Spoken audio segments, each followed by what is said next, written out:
Evolusi strategi dan taktik perang, dari suku kuno hingga era modern.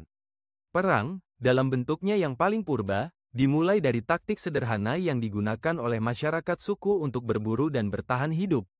Taktik seperti penyergapan dan penyerangan mendadak adalah bentuk awal dari peperangan, yang menekankan elemen kejutan dan penyamaran.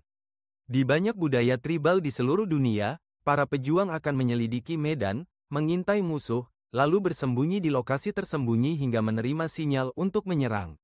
Pertarungan biasanya dimulai dari jarak jauh dengan menggunakan senjata lempar seperti tombak, busur, ketapel, dan kapak, lalu ketika musuh kacau, mereka menyerang dari jarak dekat menggunakan pentungan, tombak pendek, dan belati.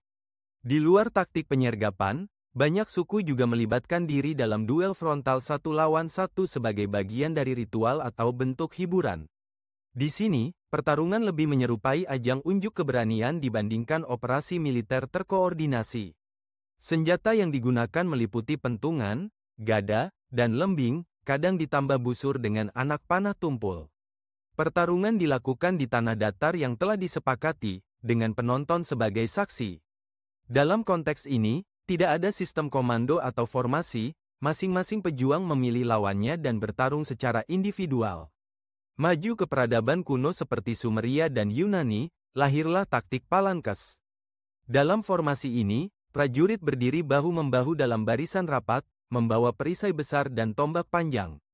Strategi ini mengorbankan fleksibilitas demi kekuatan ofensif dan perlindungan kolektif.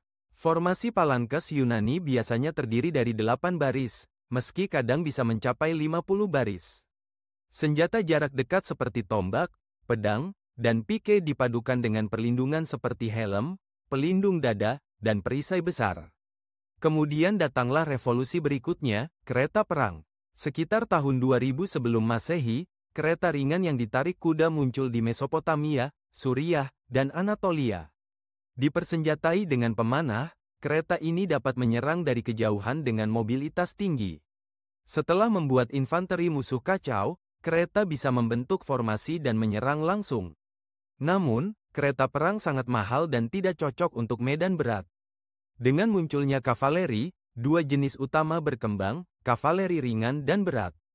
Kavaleri ringan dari bangsa nomaden seperti Mongol dan Persia menggunakan panah dan taktik kelincahan, berpura-pura mundur, mengepung musuh, lalu menyerang balik. Sementara itu, peradaban mapan seperti Asyur mengembangkan kavaleri berat berzirah, katafrak, dengan tombak panjang untuk menyerbu barisan musuh. Meskipun tanpa sanggurdi, kavaleri berat tetap memainkan peran penting, terlebih di zaman Romawi dan Helenistik. Di Yunani klasik, pertempuran biasanya melibatkan palankes besar yang saling berhadapan secara frontal. Namun, pada masa Perang Peloponnesos, formasi ini mulai mengalami modifikasi. Digabungkan dengan infanteri ringan dan kavaleri, formasi palankes menjadi lebih fleksibel dan mampu melakukan manuver seperti serangan sayap dan pendekatan miring. Alexander Agung memaksimalkan kombinasi ini dengan menambahkan gajah perang, artileri, dan pasukan elit yang bisa bergerak secara terkoordinasi dalam jumlah besar. Di sisi lain, Romawi membentuk legiun yang lebih fleksibel dibanding palankes. Legiun terdiri dari subunit-subunit kecil dengan pedang pendek, gladius, dan pilum, lembing. Legiun bisa berubah arah lebih cepat dan unggul di medan yang tidak rata. Selain infanteri berat, legiun juga dilengkapi kavaleri dan artileri lapangan seperti katapel. Ini menjadikan mereka seperti unit tempur gabungan modern. Memasuki abad pertengahan, pasukan Eropa berubah menjadi sistem feodal dengan kesatria berkuda berat sebagai inti kekuatan. Bersenjata lengkap dengan zirah logam dan tombak, mereka menyerbu musuh dari atas kuda. Namun, ketergantungan pada individu membuat pasukan ini kurang disiplin dan mudah kacau saat pertempuran berkembang. Melawan pemanah dari Skotlandia, Swiss, atau Inggris yang menggunakan busur panjang dan tombak panjang, pike, para kesatria sering kalah. Pasukan Swiss menjadi terkenal karena taktik infanteri mereka yang padat dan mematikan. Mereka bergerak dalam 3 kolom, masing-masing membawa tombak panjang dan halberd. Mereka tidak memerlukan kavaleri dan bisa membentuk formasi defensif seperti kotak landak untuk melawan serangan berkuda. Tak heran, antara tahun 1450 hingga 1550, banyak pangeran Eropa mengimpor pasukan Swiss atau meniru mereka. Namun, dibandingkan dengan Romawi atau Alexander, taktik abad pertengahan relatif stagnan. Baru dengan munculnya mesiu dan senjata api pada abad ke-15, paradigma peperangan mulai berubah secara drastis. Meriam, arkebus, dan kemudian musket mengubah medan perang menjadi lebih mematikan. Senjata api mendorong infanteri membentuk formasi linier untuk memaksimalkan tembakan barisan. Dengan penemuan bayonet sekitar tahun 1670, tombak pun ditinggalkan dan infanteri homogen lahir. Formasi infanteri panjang dan tipis menjadi standar. Taktik menyerang dengan barisan tembakan yang diakhiri oleh serbuan bayonet menjadi norma. Untuk menjaga formasi dan irama gerakan, musik digunakan, genderang, trompet, dan bugle. Standar disiplin tinggi dibutuhkan, dan hanya pasukan profesional yang bisa memenuhi tuntutan ini. Pada masa Napoleon, sistem ini disempurnakan. Peran artileri meningkat dengan hadirnya meriam ringan dan efektif. Napoleon juga mempopulerkan penggunaan penembak jitu, tirailleur, dan baterai meriam besar untuk menghancurkan formasi musuh sebelum serangan infanteri dan kavaleri diluncurkan. Namun, dengan meningkatnya akurasi dan daya rusak senjata api di abad ke-19, formasi rapat menjadi tidak efektif. Peperangan berubah menjadi lebih menyebar dan panjang.